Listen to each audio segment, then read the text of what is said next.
Welcome to And Also Season 2, Episode 18. I do feel it important, even though Kirk and I are kind of guessing on the number of episodes. I do find it important to detail what season and episode it is every time. I think partially because it just makes me feel better that we're like progressing, or at least we're continuing. I don't know about progressing, but we are continuing. Episode 37. Yes. So we are here on this Advent inspired or Advent related podcast where we'll be talking about the Holy Family.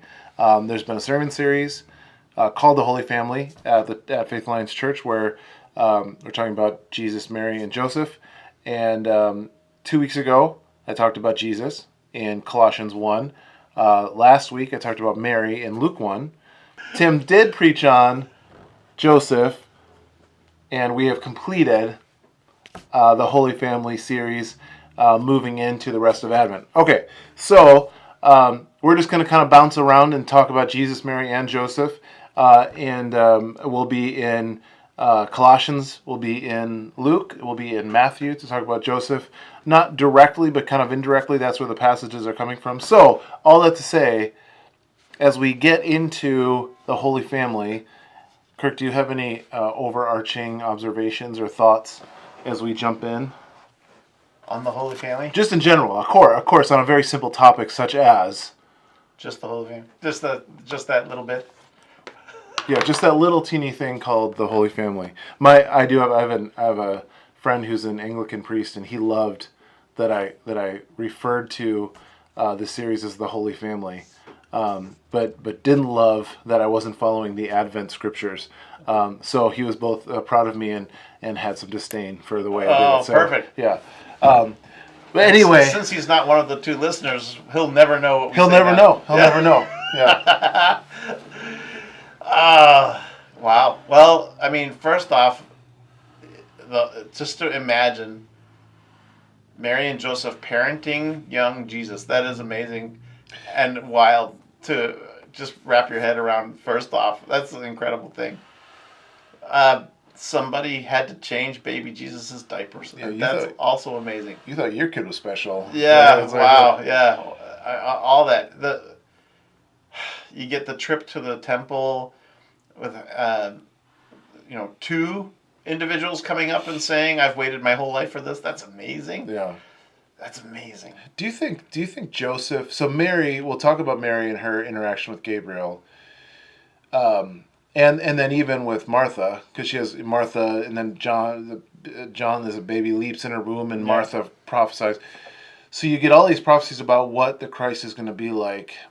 Joseph is visited by an angel, but basically just says In a dream. Right, in a dream, don't divorce Mary, because that's what he's going to do, and then go to Egypt. And then he was warned to come back. So he gets the directives, but I don't think we're getting a lot of the this is who Jesus is. So do you think Joseph, like, do you think he knew, when when he was raising baby Jesus, he's in the temple, and Simeon and Anna come. So obviously he knew, because Mary would have told him, but there was also there had to be a sense of the only angelic visitation wasn't a prophecy of Jesus, it was a Mary. Hey, don't. Yeah. Right. Yeah, hey, don't. So, I don't know, I'm just curious. Yeah, because God doesn't really step in and say, "Hey, don't," very often.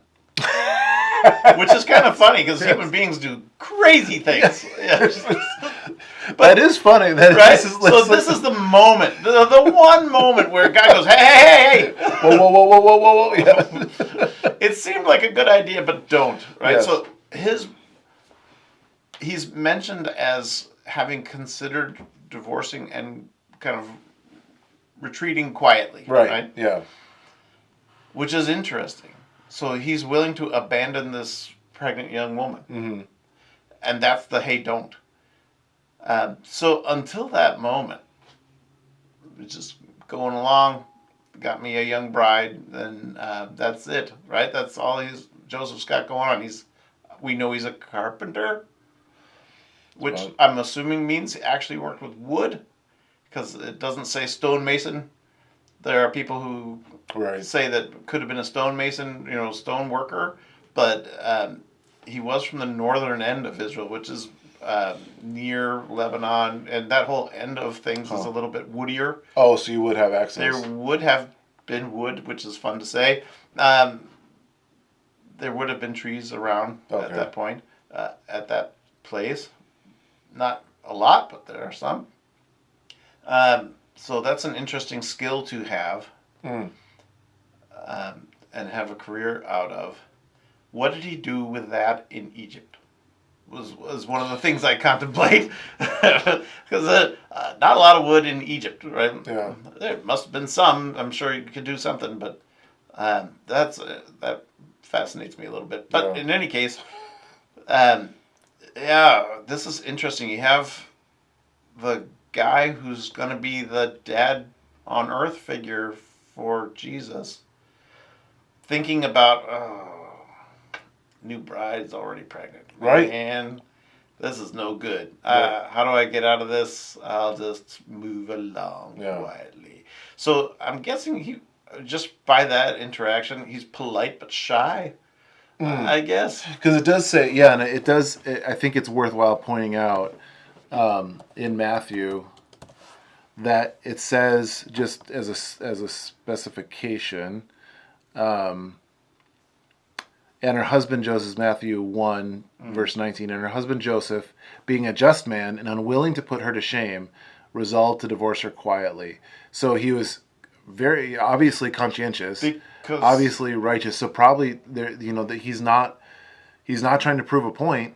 I mean, he could have gone full Levitical, and he could have, right? And this could have been a really ugly, nasty short story, right? But instead, he's just like, I'm just going to back out of this quietly, right? And that's when an angel comes to him and goes, "Hey, no, this is important." Yeah. And that's God's baby in there, and so then his response, okay, right, and on we go. Okay, and the story progresses, and then took on part of the. He would have taken part of the cultural shame of still being betrothed to Mary, who was pregnant. So, but it's this. I think the Advent story is such a it's fascinating because it's this reversal of, like, by Joseph and Mary bearing Jesus, they're ostracized from their community. They're well, they certainly stand out. They stand right, and they stand out. First of all, there's no way there wasn't just gossip. Right. Yeah. They go to family parties, like, wow, she's pregnant early. Right? Yeah. She's starting to show. All that. I'm sure that had to be there, but it sounds like he's not hanging out at a lot of these parties, which is why we hear Mary goes to hang out with. That's true. She does leave. Yeah. Right. Goes to hang out with her cousin, and stays there for a while. Right? Stays till John is born, I think. Right. So they stay. Yeah. Meanwhile, Joseph's still back making chairs or whatever he's doing, right? So he's still carpenting somewhere, right? And that's interesting that gap of time is there. She's growing more pregnant in the meantime, right? More, she's showing, right? More and more and more every day, but not near him. That's right. Yeah, that's true. But she's helping her cousin, who is helping Jesus' cousin, that's a fascinating thing to say, right? But that's interesting. That's where she goes during this time. So he's probably not answering a lot of questions about that. That's true. Yeah, because maybe that's part of it, is there's but virtue is being gone. Yeah. People don't ask questions. I don't know. Well, as a just a quick correction to what I said about Joseph, who, Mary gets this great conversation with Gabriel. Joseph got more of a directive conversation. Don't divorce her. But I was wrong, because I forgot that in the dream, Jesus is given. Joseph is given the name. She will bear a son. So the angel is talking to Joseph. She'll bear a son, and you shall call his name Jesus, for he will save his people from their sins, to fulfill what the Lord has spoken by the prophet. Behold, the virgin shall conceive and bear a son, and they shall call his name Emmanuel. So Joseph does get that, but it's not as, to me, it's maybe it's not as complete as what Mary gets. That part actually fascinates me. That, I mean, all of us on occasion will dream and remember parts of a dream, but to remember vividly enough that it corrects what you do. Right. That's unusual. Yes. I mean, Yeah. it must have been a pretty vivid dream. Well, and then it says he was warned in a dream to leave Egypt and then come back too. So it's like this is kind of like Or to leave Israel and come back. sorry, to go to Egypt. leave Israel to go to Egypt and then from Egypt to come back. Yeah. You know, so yeah, apparently this is the way God talks to Joseph is through dreams. Young men will have visions and old men dream dreams. Yeah, Right? yeah, that's true. Whereas Mary gets the, I think one of the things even Joseph and but Mary specifically is one of the things I try and do in Advent during Advent is because there's so many things that are just connected to the Advent story specifically that are in our culture, right? It's so when we think about Mary and Joseph, we add a Christmas tree, and we and like in our imagination, we add the shepherds hearing the angelic voices proclaim Jesus. But what we don't, at least for me, what I don't always think about is the fact that for 400 years there was no prophetic voice, there was nothing until Zechariah, but Mary may not have known about that right away. So really, the first time that there's been any recorded angelic visitations between Old and New Testament is Mary. So Mary in the small little town of Nazareth, all of a sudden, she's going about her day. We talked a little bit about this before the podcast, but that Mary's kind of in the small little podunk town, going about her day. She has no she didn't. Nazareth wasn't podunk, but it's a rough place. It's rough. Okay, it's rough. It's not okay. Yeah, I mean it's a quite a big town now. Oh, is it? Okay. Yeah, but it's she's doing her thing just like everybody was, right? She's right. She's just going about her day, and then she gets this visit from an angel, which had to be a little startling. I would imagine. And she has no. I think one of the things that is interesting. She doesn't have any context. She would. I mean, she grew up, but she would have a context of the Old Testament, or at that point, not the Old Testament, but still she would have the Jewish scriptures.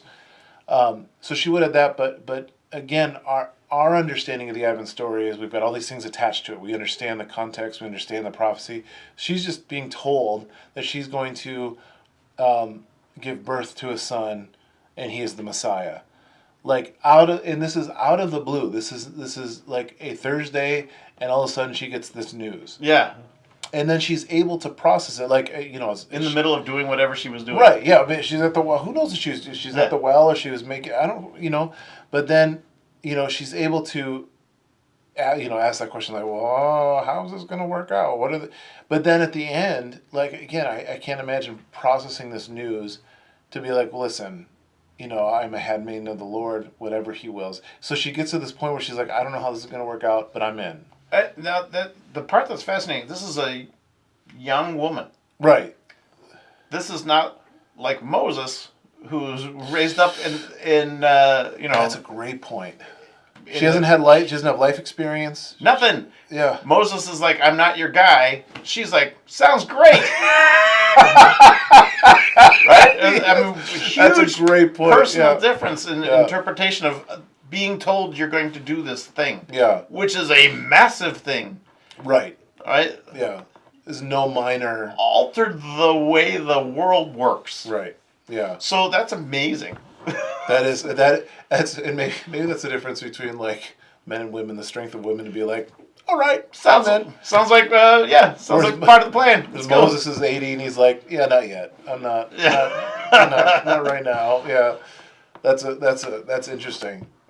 Because she does, she is put off at first, but of course, who wouldn't be? Because the angel, then the news, but then pretty shortly, she's like, okay, I'll do. And what she would, I think, what culturally, there's a little bit of contextualizing. What she would have understood if she's betrothed to Joseph, not married, betrothed.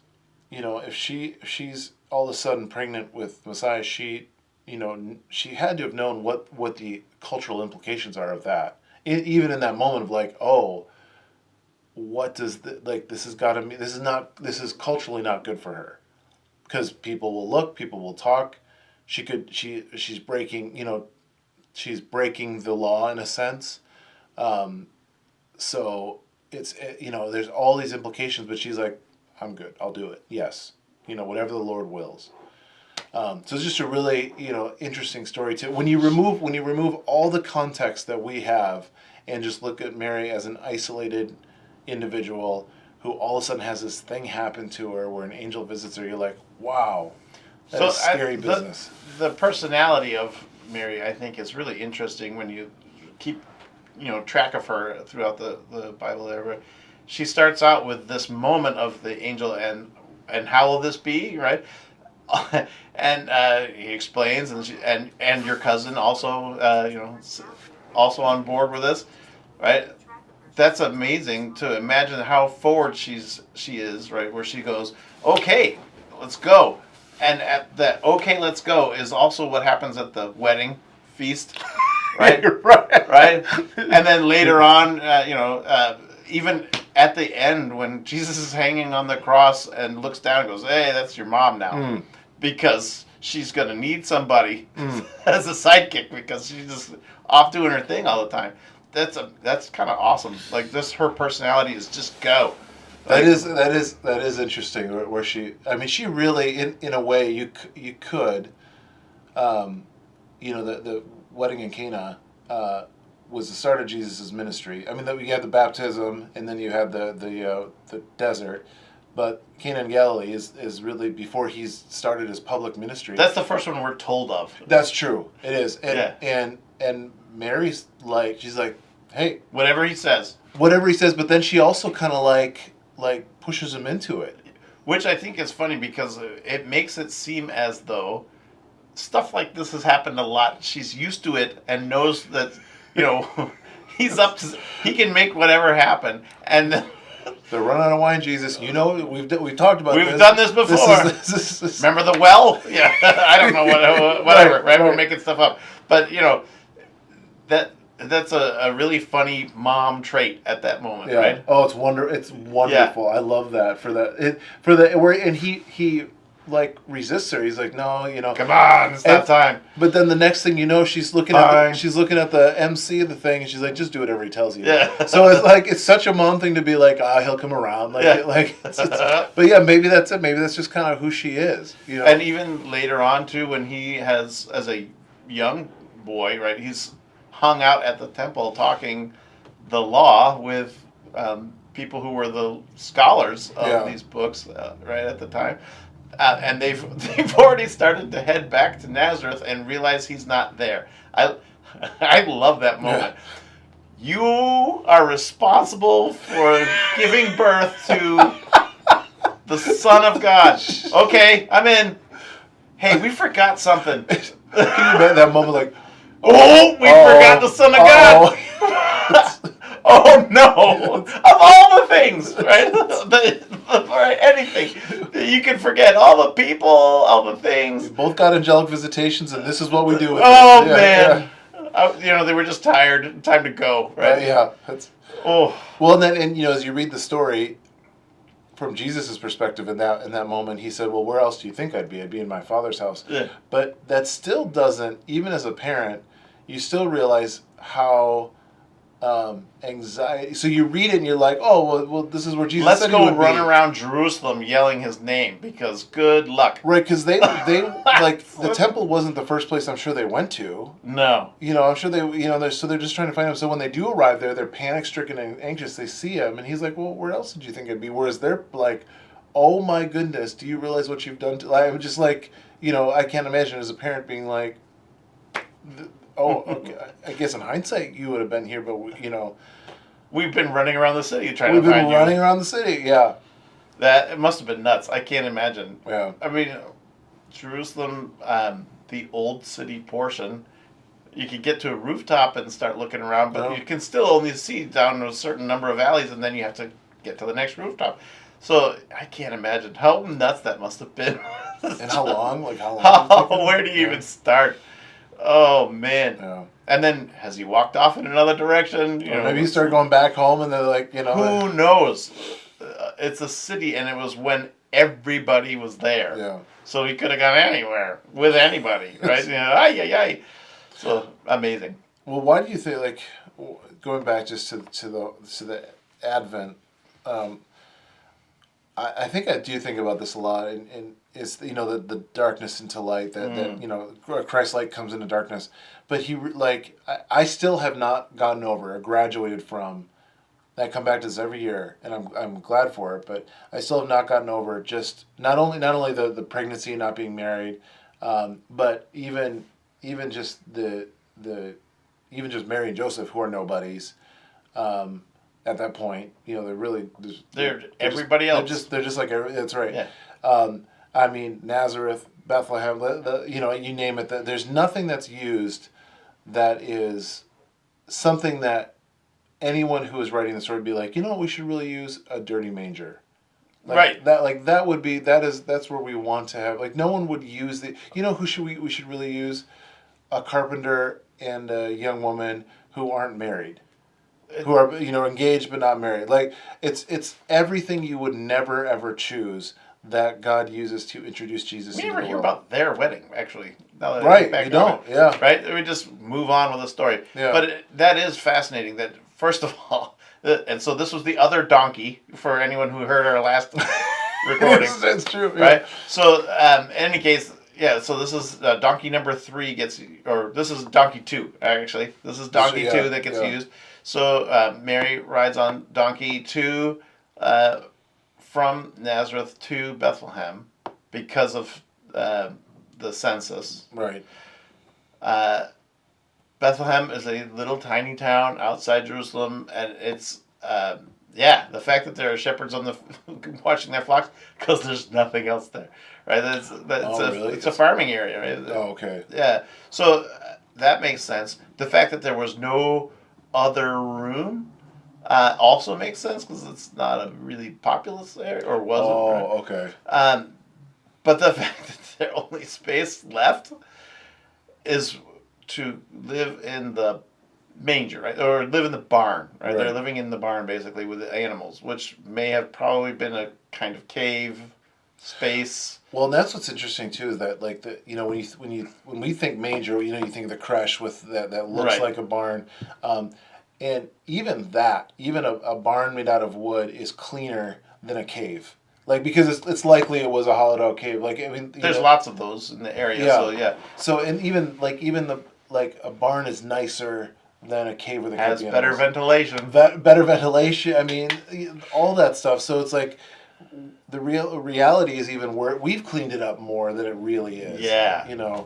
So this is where everybody who came back to home base, right, to where they're from in order to be counted, came. So now you're hanging out with cousins that you haven't seen in a long time, and you're all together in a very small space. That's amazing. So that's part 1, which I think is funny. Part 2 is that the census doesn't happen the next day. You're waiting for the census guy. You're just there. Which is why later on we get the shepherds coming, the wise men coming. They don't all show up on the same day. Right. They trickle in, and that's kind of amazing. So because they're waiting for the census. Yeah. Meanwhile, Joseph is still carpentering somewhere in this manger space. He's somewhere near there. Did he fix the manger to be nicer? I know what I can do with this place. You know what this place needs? Better manger, right? I don't know. How crafty was Joseph? We don't really know, but that's true. Yeah. Yeah, that's interesting to me. You could build a new stall. Yeah. Like, what did he do? Yeah. Who knows? But that's interesting. Yeah. So it's funny that they end up there in Bethlehem, and that's his family origin point, but somehow he's in Nazareth. Right. Right. So he's not in his hometown. So he didn't stay. Well, it's the family origin town. Oh, right? That's true. Yes. Yeah. Right. So he didn't stay in family origin town. For some reason, he ends up in Nazareth. Either his family has moved away at some point, they needed carpenters. Who knows what the background reason is that he ends up in Nazareth. But that's not near Bethlehem. Bethlehem's Jerusalem suburb, basically. Oh, okay. Whereas Nazareth is way up north in the I mean, it's up north. You're up a ways. So that's interesting that they've migrated so far, and then now have to come back, and then to come back to the most humiliating space in the family home base area. Back in Nazareth, you're saying? Back in Bethlehem. Oh, I was they're still in Bethlehem. Yeah, right. Yeah, they didn't even get a tent. Yeah, right. Not even a tent. They're in an animal storage space, and you figure if all the family is there, all the relatives are there, they've brought their animals. You're not alone. That's true. It's not just the animals that. And those animals want to eat, and the thing that you fill with food it now has a baby in it. So, it's a lot going on in that scenario. It's a lot of pressure, right? Yeah, yeah, and that's true. You wouldn't even think about the awkwardness of the family around too, but there's like just the awkwardness of the family around. The awkwardness of the family around, and hey, this is my very pregnant wife. Yeah. Wife to be, wife. Right, so yeah, and that's true. Maybe they're married at that point. I mean, because we don't know when that happens, but yeah. So that's interesting. Who was there someone to help with the delivery? That was a relative, because we didn't hear about that. Right. It's not listed.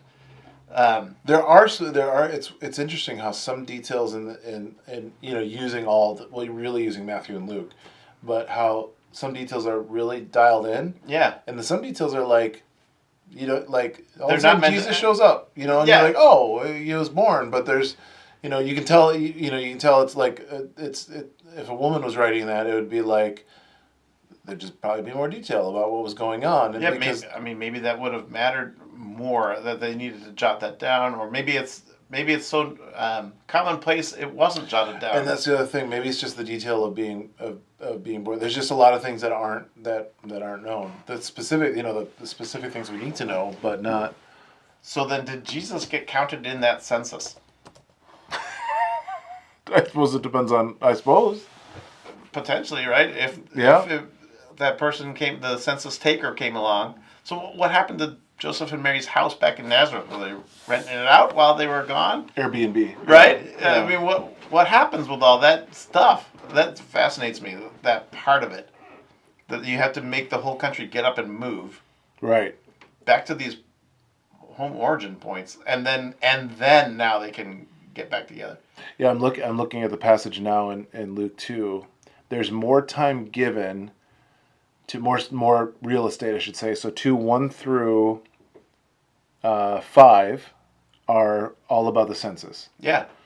Verses 6 and 7 are about the birth, and that's it. Yep. So just skipping ahead. So there's more of a description about the census than there is about the. It's basically verse 6, time came for her to give birth. Verse 7, she does so, lays him in swaddling cloths, laid him in a manger because there's no room for them at the end. That's all we get. 2 verses, and there's 4 about the census itself. So this is what makes me think that it took a while.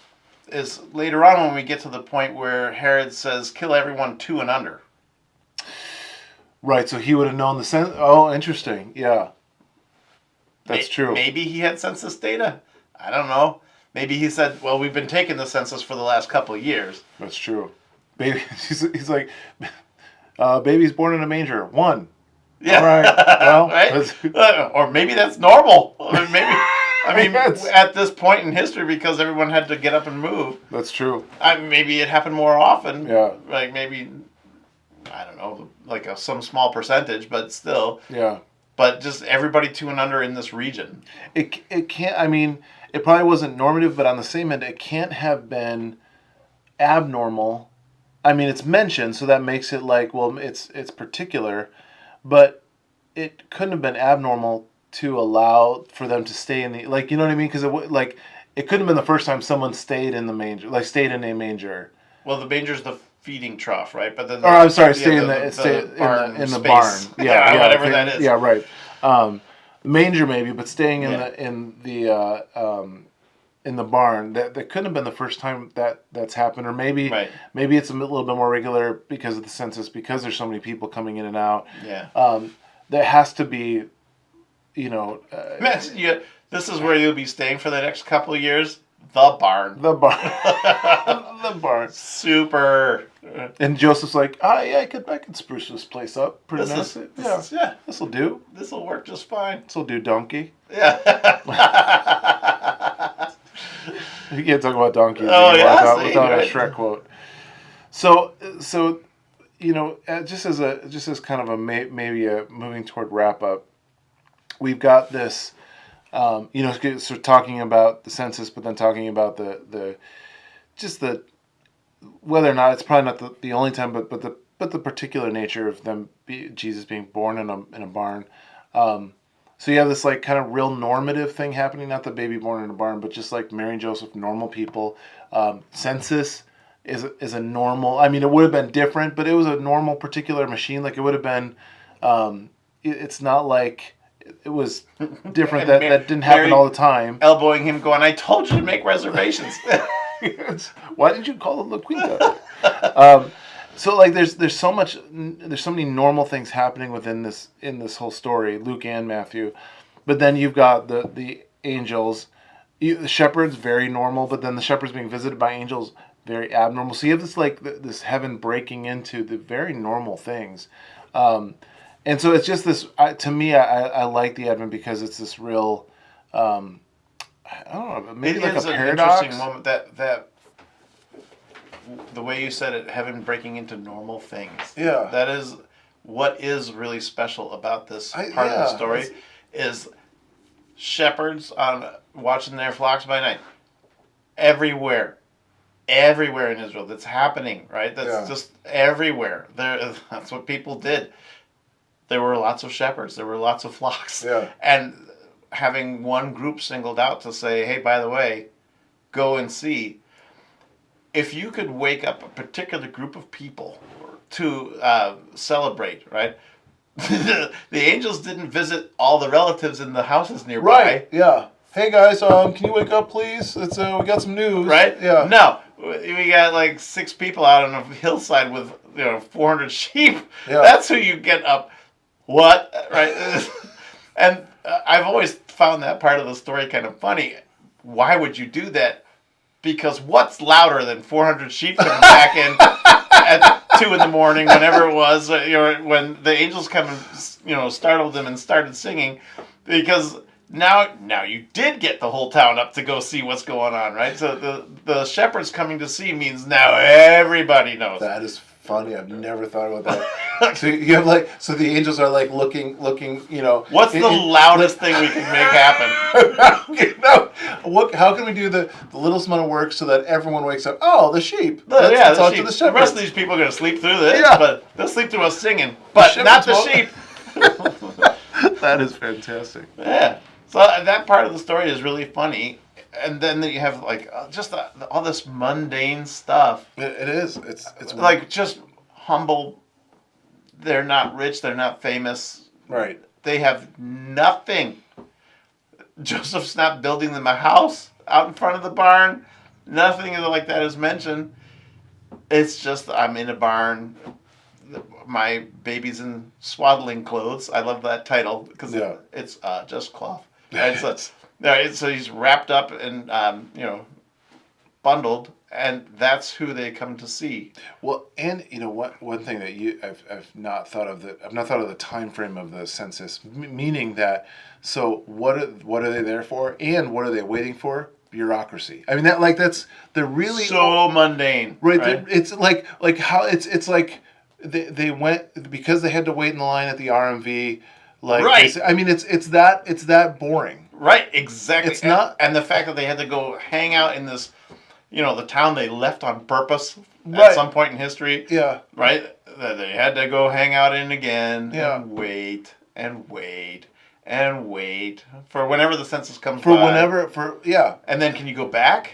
Like, is that okay? Did they sell their house when they left Nazareth? Right. I don't think so because we end up back in Nazareth later. That's true. Yeah. So it's odd that this whole time frame, census. Okay, here we go. It's very and I think just as maybe because there's so much around the Advent that can be brought out. But as we're talking about the Holy Family and just for the purpose of bringing things to a close is, the census thing is really hitting me just as like it's so normal, and Mary is angels for so nobody, and so we've kind of in a way glamorized, not in a bad way, but we've glamorized with all our creches and even music. I've mentioned this on Sunday, but the no crying he makes, Right. Yeah. like that. I mean, I know it's a hymn, but it's like such a ridiculous statement. Of course, there's crying. We've glamorized this image of the Holy Family and of the whole Advent narrative, when really it was normal and boring, except for the fact that heaven's breaking in. So you have these like we've made even the manger or the barn. We've made the barn prettier than it really is, when it's really the real beauty is that heaven's breaking in, not the heavens actually. I think the real beauty is that heaven breaks in into normal everyday for otherwise forgotten things. All of it. Yeah. Shepherds, like I think the census Just wouldn't the even veils be pulled remembered back for a minute. for a minute, right? And not because it's like, not because the earth is like, oh, the earth is much better at this point, so we're going to remove the veil. No. We're removing the veil because God wants to break Because into it, and everything else is normal, but God breaks in anyway. heaven was just standing by, waiting for this moment, this Right. amazing moment, Yeah, the final triumph moment yeah, from Genesis.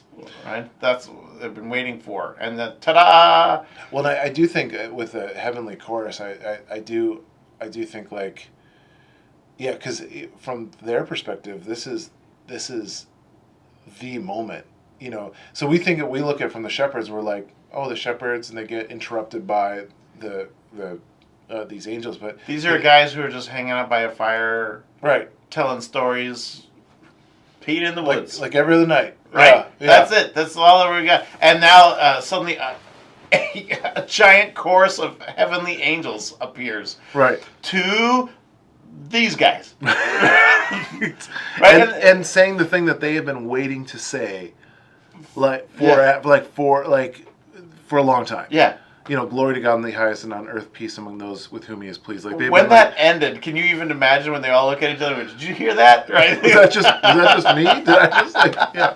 That must have been really funny. It's Yeah. like the conversation after that. Should we go check it out? I don't know. I guess we'll go see. Yeah, 'cause, Yeah. let's go to I Bethlehem and guess see we this go. thing that has happened. Yeah.